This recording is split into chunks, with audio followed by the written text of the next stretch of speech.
할렐루야. 주님을 찬양합니다. 오늘 주신 하나님의 말씀 사무엘상 12장 1절로 5절 말씀입니다. 사무엘의 청렴 결백이라는 제목으로 함께 말씀을 나눕니다. 자, 사실 여기 12장에 있는 이 본문 말씀은 이제 사무엘의 물론 나이도 많고 합니다만 사무엘의 시대가 이제 저물어 가고 새로운 시대가 열리는 때입니다.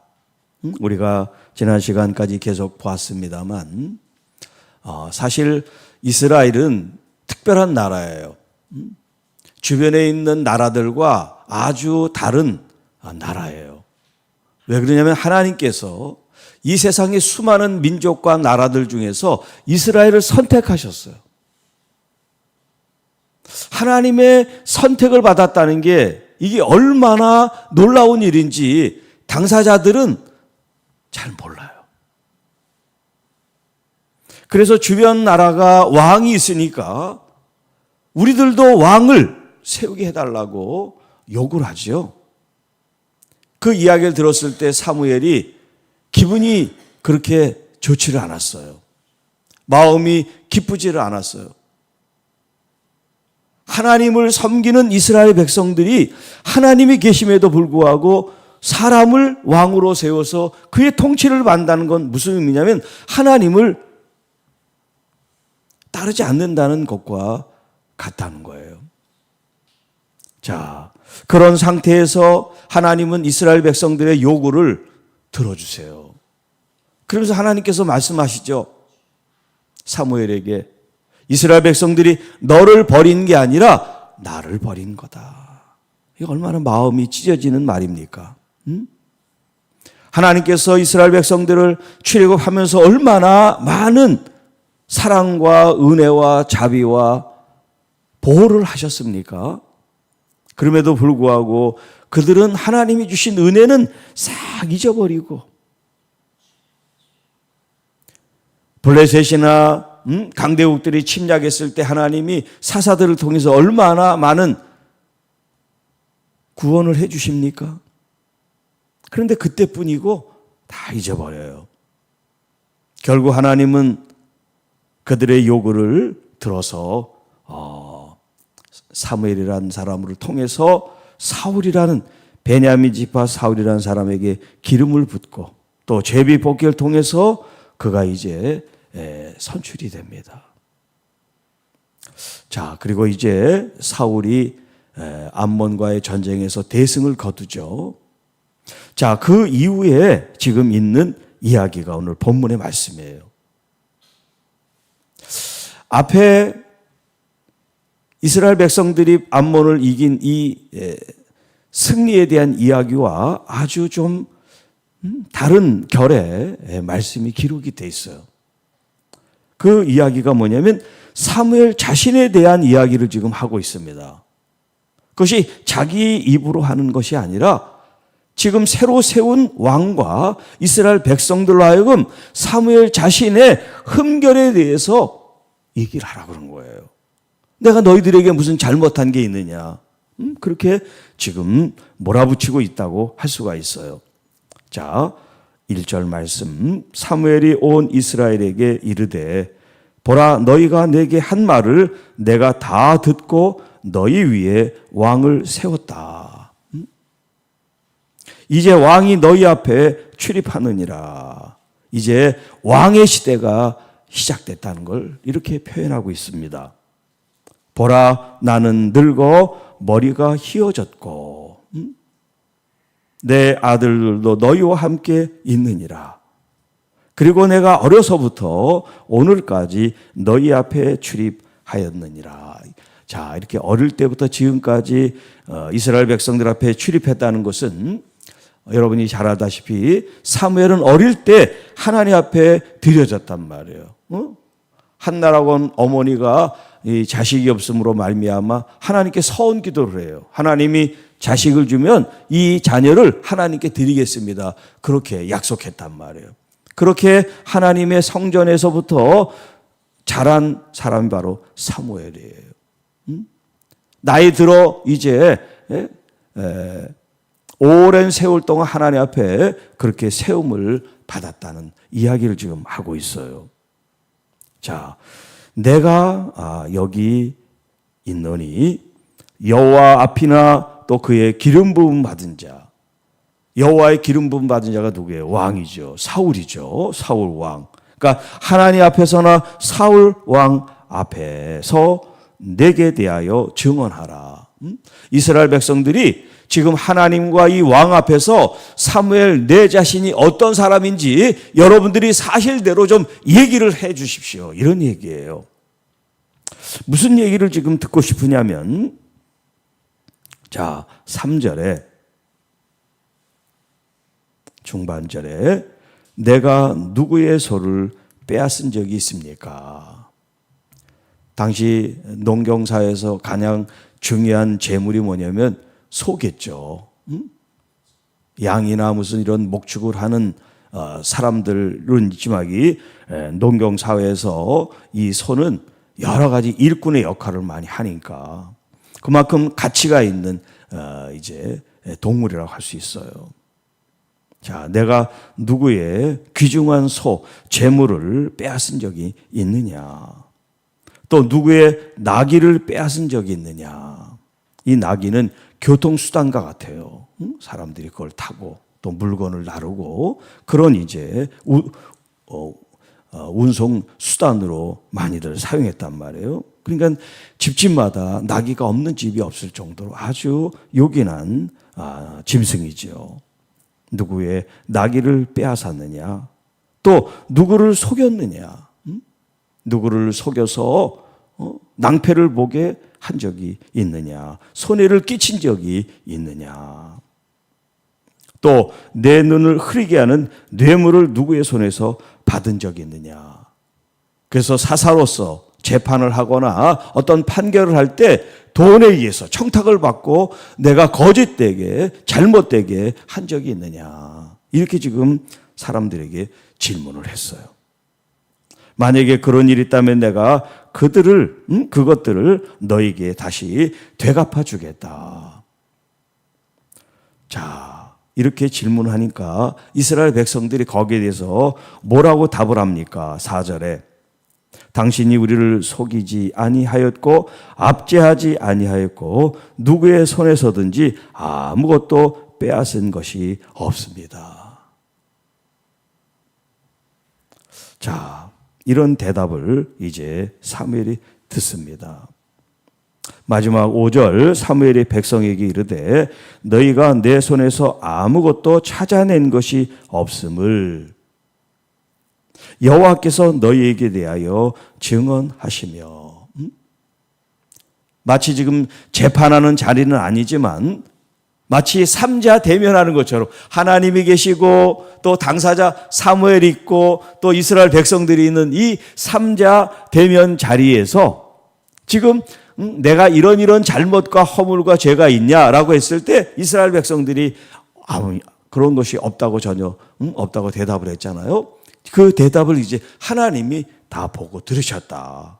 뿐만 아니라 기름 부음 받은 이 왕 사울도 오늘 이 일에 증언을 하느니라. 그랬더니 그가 증언을 합니다.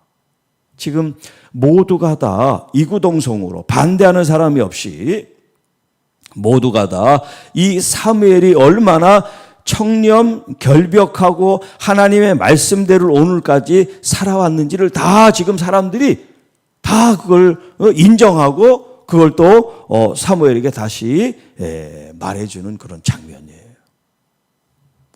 자, 중요한 것은 뭐냐면 왜 이 시점에 사무엘이 이런 질문을 했느냐는 거예요. 왜? 왜 이런 질문을 했느냐? 이게 지금 여러분 한번 느낌을 생각해 보세요. 지금 사무엘이 좋아서 이런 질문을 했어요? 언짢아서 이런 질문을 했어요? 기분이 좋아서 지금 이런 질문을 한 거예요? 기분이 안 좋아서 지금 한 거예요? 기분이 안 좋아서 한 거예요. 기분이 안 좋아요. 몹시 안 좋아요.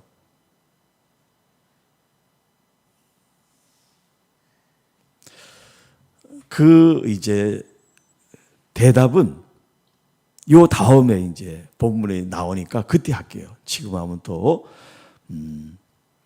여러분들이 좀 생각을 할 수 있는 시간을 좀 드리고 해야 되니까 왜 이 시점에 이 사사 사무엘은 기분이 안 좋았을까? 지금 새로운 왕이 생기고 새로운 시대를 시작을 하는 이 마당에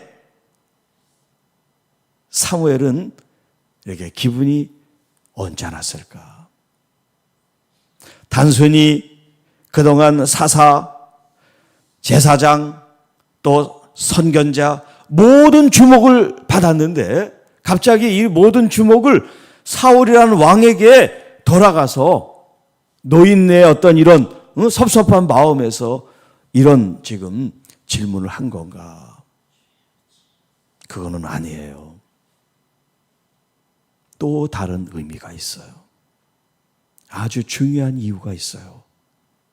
그냥 개인 감정이 나를 알아봐 주지 않아서 지금 노인네가 투정 부리듯이 이런 질문을 한 게 아니에요. 이스라엘 백성들이 알아야 될, 이스라엘 백성들이 뼈에 새겨야 될 아주 중요한 이야기가 있기 때문에 사무엘이 자신의 얘기를 지금 시작한 거예요. 이게 지금 결론이 아니에요. 시작이에요. 어떤 말을 지금 하기 위해서 자신의 이야기를 지금 꺼낸 거예요. 자, 여러분 오늘 이 본문 속에서만 우리가 영적 교훈을 한번 찾는다면 오늘 내가 주님의 부름을 받아서 목회자로, 장로로, 권사로, 안수집사로 어떤 직임으로 우리가 하나님 앞에 부름을 받았을 때 우리가 그 전에 엘리의 자녀들을 받고 또 사무엘의 자녀들을 받지만 어떤 권력 있는 자리에서 청렴 결벽하기가 이렇게 참 어렵다는 걸 우리가 알아야 돼요. 그 권력을 남용하지 않더라도 사람들이 돈을 갖고 와서 청탁을 하고 또 사정을 봐달라는 사람들이 그 주변에 얼마나 많이 있겠냔 말이에요. 그런데 그런 것을 다 끊어버리고 정말 정의와 공의의 말씀대로 따라 산다는 게 이게 얼마나 힘든 일인가라는 거예요. 뭐 털어서 먼지 안 난다는 말이 있지만 정말 하나님의 말씀의 그 길을 걸어간다는 게 참 그렇게 쉬운 길이 아니라는 거죠. 오죽하면 주님께서 그 길을 좁은 길이라고 말씀하셨겠어요. 좁은 길. 우리는 무슨 큰 권세가 있는 건 아닙니다. 우리가 무슨 어떤 이익의 어떤 그런 자리가 있어가지고 사람들한테 돈을 받고 해줄 수 있는 그런 자리가 아닐지라도 우리 속에는 늘 우리 인간의 욕망과 욕심이 도사리고 있단 말이에요. 나태와 게으름이 있고 다른 사람들에 대해서 짓밟고 자신이 인정받고 싶은 인간의 죄성이 우리 속에 있기 때문에 이런 것을 우리가 물리쳐내고 하나님의 말씀의 정도로 걸어간다는 건 이건 엄청난 내 살을, 내 뼈를 깎는 그런 결단과 의지와 그런 선택이 필요한 거예요. 그런데 그 일을 해낸 사람이 누구냐? 바로 여기 사무엘이라는 거예요. 사무엘. 꼭 기억하십시오. 사무엘. 여러분들의 자녀들이, 자손들이 사무엘처럼, 그리고 지금 대통령을 비롯한 모든 위정자나 이런 정치 활동을 하는 사람들이 사무엘처럼 그들의 권력과 그들의 책임과 의무를 사무엘처럼 바르게 옳게 하나님의 말씀의 정도를 걸을 수 있도록.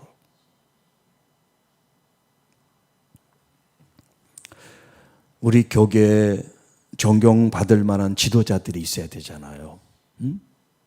지금은 돌아가셨지만 영락교회 그 한경직 목사님, 이북에서 넘어오셔서 피난민께 이제 그 피난민들이 같이 모여서 세운 교회가 이제 영락교회인데, 그분이 개척해서 은퇴할 동안 얼마나 많은 부자들, 많은 권세가들을 만났겠어요. 우리나라에서 제일 큰 교회를 단입했으니까. 그리고 또 목사님한테 좋은 걸 얼마나 많이 갖다 줬겠어요.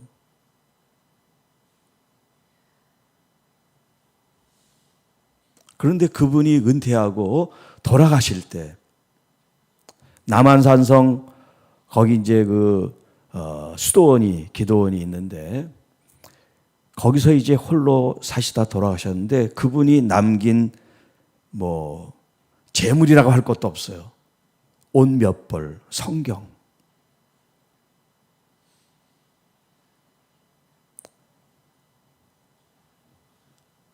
여러분, 우리가 죽으면 천국 가는데 이 땅에 내가 가지고 있는 이 소유하는 이 소유물이 소용이 없다는 거죠.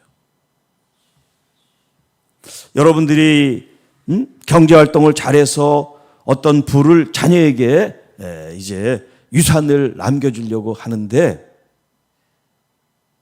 정말 이 자녀들이 부모님을 돈이 아니라 정말 사랑하고 존중하고 생각하는 그런 마음 있는 자녀들이면 참 좋은데, 이 자녀들한테 물질을 미리 주면 부모를 돌아보지 않는다잖아요. 이제 더 볼 거 없다고.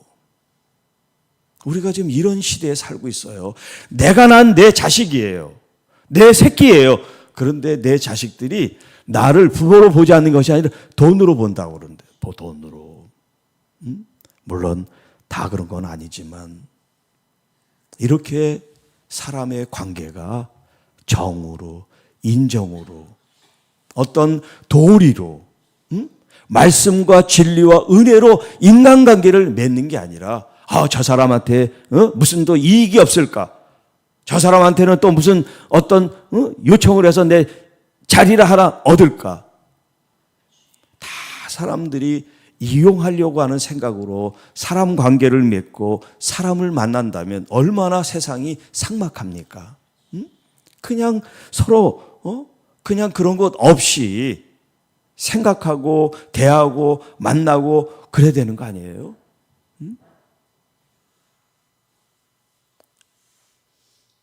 우리의 마음속에 좀 순수하고 깨끗한 그런 마음이 부어져야 되는데, 그런 마음으로 보지 않아. 자, 사무엘 처음부터 끝까지 한결같은 마음, 한결같은 믿음, 한결같은 충성, 한결같은 은혜를 가지고 여러분, 우리가 끝까지 주님을 잘 믿읍시다. 세상에 옆에 있는 사람들은 현혹되고 미혹되고 또 부정할지라도 우리들 자신만이라도 정결하게 깨끗하게 주님 안에서 또 내게 맡겨주신 직임과 이 책무를 온전히 감당하는, 그래서 사무엘처럼 유종의 미를 잘 우리 주님 앞에 점을 찍고 주님 앞에 기쁨으로 갈 수 있는 우리 모든 주의 자녀들이 되시기를 주님의 이름으로 축복합니다. 기도하겠습니다. 하나님 아버지, 감사합니다. 이 새벽에 저희들을 불러주셔서 사무엘의 이런 정결하고 청렴하고 결백하고 깨끗한 믿음의 영웅을 만나게 해주셔서 감사합니다. 이 혼탁한 시대, 배금주의, 물질주의, 향락주의에 빠져있는 이 세상 속에서 우리 자신들의 믿음을 지키고 영성을 지키고 마음을 지키고 생각을 지켜서 정말 예수 그리스도를 믿는 믿음의 사람의 도리와 책임과 책무를 잘 감당할 수 있는, 그래서 참으로 착하다, 충성되다, 주님 앞에 인정받는 모든 교회와 성도들이 될 수 있도록 머리부터 발끝까지 말씀으로, 은혜로, 성령으로 충만케 하옵소서. 우리 교우 가운데, 우리 이웃 가운데 지치고 힘들고 병들고 아픈 심령들 주님 어루만져 주옵시고, 특별히 이 나라 이 민족을 우리 주님이 친히 통치하셔서 우리 하나님의 아름답고 정말 빛 가운데 있는 놀라운 은혜들이 이 나라 구석구석 어둠을 물리치고 빛으로 비추시는 역사가 교회를 통해서, 하나님의 사람들을 통해서 이루시기를 간절히 원하며 이 모든 말씀 우리 주 예수님의 이름으로 간절히 기도하옵나이다. 아멘.